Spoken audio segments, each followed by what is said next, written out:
윤석열 대통령이 얘기했던 거는 수도권 지역에 있는 그린벨트 풀겠다는 얘기가 아니라 현재 7개 대도시권 중에서 수도권을 제외한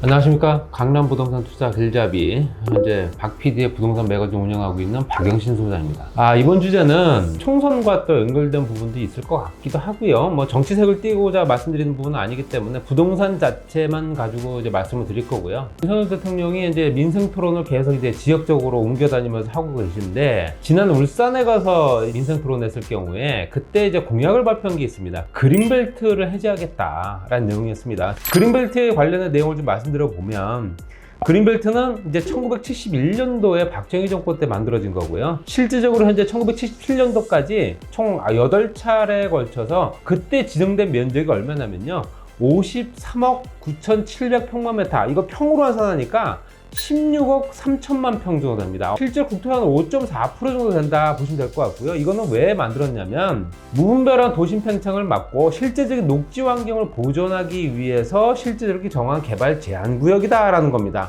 물론 이제 서울 지역도 굉장히 많이 분포하고 있기 때문에 이런 부분 보게 되면 그린벨트가 해제된다는 얘기는 그 지역의 개발이 가능하다는 얘기겠죠. 그만큼 이제 그 주변의 부동산 가격도 들썩거릴 수 있다는 얘기고, 그러면 그린벨트 지정된 부분에서 쭉 현재 역사를 한번 돌아보면 1971년도부터 79년도까지 재임 기간이었던 박정희 대통령 때는 그린벨트가 첫 도입이 됐고, 서울 세종로 사거리 인근은 영구 녹색지대로 지정이 됐습니다. 그때 당시에는. 그리고 또 수도권 개발 제한 구역이 72년도에 확대가 되면서 전국의 14개 권역에 약 5,397평방 킬로미터에서 16억 3천만 평 정도가 지정이 된 거고요. 80년도부터 98년도까지 쭉 봤을 때 89년도에는 노태우 대통령이 현재 실제 정권을 잡았던 시기입니다. 이때는 일기 신도시가 만들어졌던 때가 이때죠. 그린벨트를 해제해서 약 200만 가구 정도를 현재 조성했던 건 사실입니다. 수도권 규제를 완화해서 지을 수 있는 땅이 없기 때문에 당연히 그린벨트를 해제할 수밖에 없었던 상황이었고, 그 다음에 이제 김대중 정부 때는 7개 중소도시에 그린벨트를 해제를 해서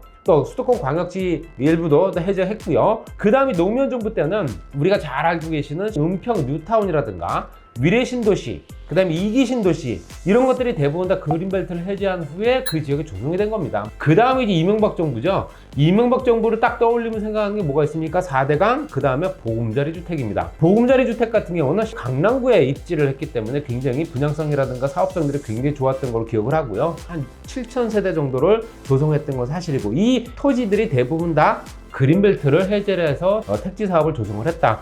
보금자리 주택지구다 보니까 아무래도 임대주택 비율이 높았던 건 사실이었고, 그럼에도 불구하고 가격적인 경쟁력이 상당히 높았던 지역, 지금도 가격이 꾸준하게 오르고 있을 수밖에 없는 그런 입지적 여건을 자랑한다 보시면 될 것 같고, 그다음 박근혜 정부 때는 딱히 그린벨트를 해제한다 안 한다 이런 내용은 없었고요. 그린벨트 해제 권한을 이양을 했어요. 지자체 단체장한테 30만 평방미터 이하는 지자체 단체장이 알아서 해라, 이렇게 얘기를 했었는데, 이런 것들이 실제로 뉴스테이 건립을 하게 되면서 조성되기 위한 조건이었지만, 뉴스테이는 실제적으로 유명무실해졌기 때문에 지금 사업은 현재 명맥을 이어가지는 못하고 있는 상황이다. 어떻게 보면 대규모로 그린벨트를 해제한 사업을 진행됐던 대통령들은 1기 신도시, 2기 신도시 들어갔던 노태우, 노무현 정권 때는 수도권 지역의 대규모 그린벨트가 해제됐던 건 사실이고, 그 다음에 지난 정부였던 문재인 정부 때는 뭐 했습니까? 3기 신도시 발표했죠. 3기 신도시가 어디로 들어가겠어요? 서울시역에서도 실제 20-30km 거리 안에 가깝게 포진하다 보니까 이런 지역들에 있는 그린벨트를 해제할 수밖에 없는 상황이라서 그린벨트 해제하는 부분도 현재 포함이 되어 있는 거다, 이렇게 보시면 될 것 같고, 그 다음 그린벨트 지정 및 해제, 면적을 한번 따져보겠습니다. 현재 당초 지정이 70년도 됐다고 말씀드렸지 않습니까? 그때 16억 3천만 평 됐고요. 그 다음에 쭉 현재 지금 2022년도까지 지나면서 해제된 면적들도 있습니다. 4억 8,500만 평 정도는 해제가 됐고요. 그 다음에 이제 지정된 면적만 따지니까 11억 한 4천만 평 정도가 남아있는 거고요. 거기에 7개 대도시권을 좀 따져보니까, 대도시권에 이제 그린벨트가 많이 포진하고 있기 때문에 일단 대도시권만 말씀드리게 되면, 대도시권에 12억 9,800만 평 정도가 그린벨트로 지정이 당초에 됐다가 1억 5천만 평 정도가 해제가 되면서 남아있는 게 한 11억 한 4천만 평 정도 남아있다 보시면 될 것 같고, 이걸 해제하겠다 이런 내용이 이번에 발표한 겁니다. 그래서 실제로 7개 대도시권은 수도권, 부산권, 대구권, 그 다음에 광주, 대전, 울산, 창원, 이렇게 보시면 될 것 같아요. 대표적으로 수도권만 말씀드리면, 당초에는 4억 7,300만 평 정도가 진행됐다가 해제가 6천만 평이 됐고, 그 다음에 4억 1천만 평 정도 남아있는 건 사실이다. 윤석열 대통령이 얘기했던 거는 수도권 지역에 있는 그린벨트 풀겠다는 얘기가 아니라 현재 7개 대도시권 중에서 수도권을 제외한 부산부터 대구, 창원, 대전, 울산까지 6개 권역에 대해서 그린벨트를 해제하겠다는 내용이 들어가 있다는 건 꼭 아셔야 되고요. 일기 신도시 말씀드린 대로 노태우 정부 때 일기 신도시 만들었죠.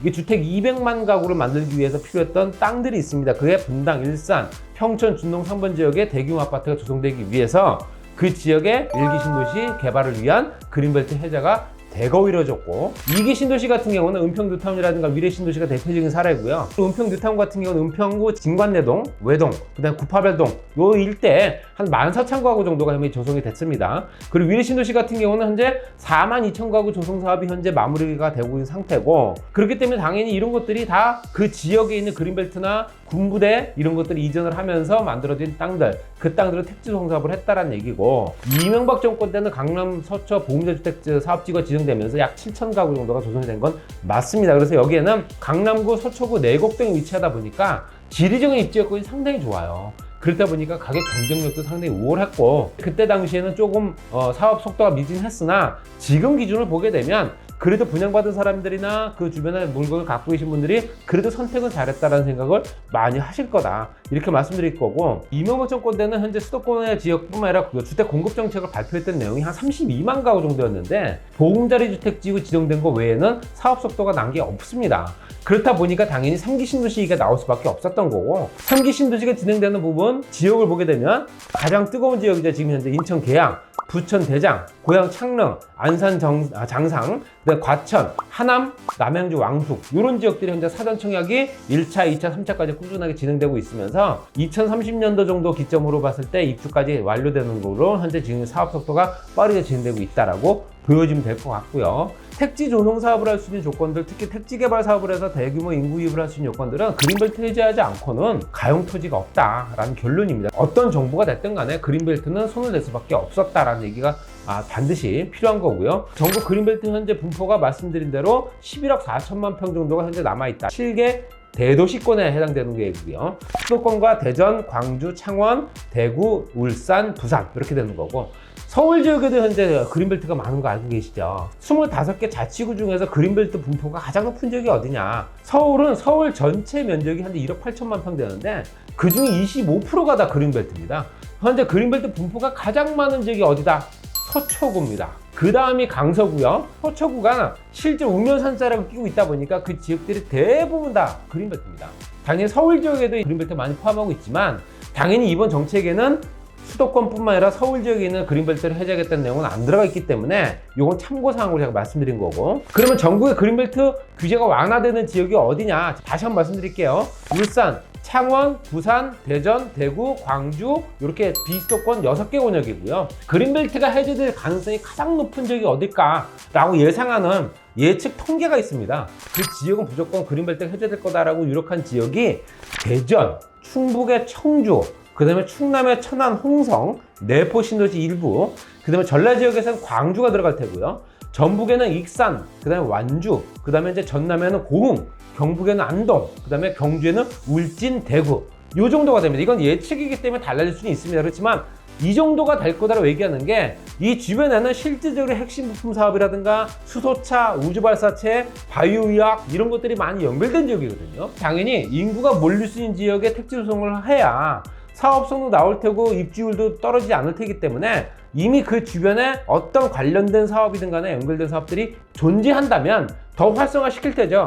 그 주변의 지역경제 발전, 지방경제 발전이 그만큼 큰 몫을 할 수 있는 여건이 되기 때문에 이런 부분이 예측이 된다라고 말씀드리고 싶고요.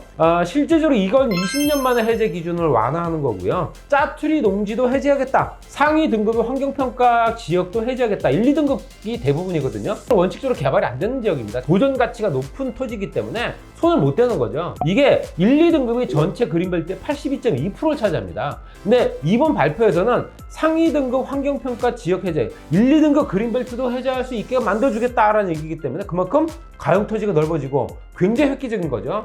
어떻게 보면 개발을 못했던 땅들이 개발할 수 있게끔 만들어지기 때문에 이거는 실제적으로 투자 가치는 상당히 높아지는 겁니다. 그린벨트 해제는 어쩔 수 없는 선택이다라고 말씀드릴 수 있고, 어느 정도 훼손되지 않는 한 어느 정도 개발 가능한 땅들은 개발을 해줘야 된다는 게 제 생각입니다. 투자 가치가 높은 토지로 바뀌기 때문에 제2의 투자처가 될 수도 있다는 얘기겠죠. 전제 조건은 말씀드린 대로 토지 이용의 규제 기본법이라든가 관련된 법령들이 통과돼야지만 가능한 얘기입니다. 그렇기 때문에 이런 것들이 과연 총선 이후에는 또 어떻게 진행될까, 이것도 한번 지켜보실 필요 있고, 그린벨트가 해제가 되면서 앞으로 추가적으로 개발할 수 있는 땅들이 많아지게 되면 수도권을 뺀 나머지 지역이기 때문에 6개 권역에서는 정말로 지역경제 활성화라든가 인구 유입이 더욱더 가속화돼서 지방 공동화 현상이 없어졌으면 좋겠다. 지역 경제가 골고루 발전되면서 수도권뿐만 아니라 현재 대한민국 전체가 다 발전할 수 있는 여건들이 충분히 만들어지지 않을까, 이렇게 현재 조심스럽게 예측을 해봅니다. 이렇게 말씀드리면 정리하겠습니다. 저는 박PD의 부동산 매거진을 운영하고 있는 박영신 소장이었습니다.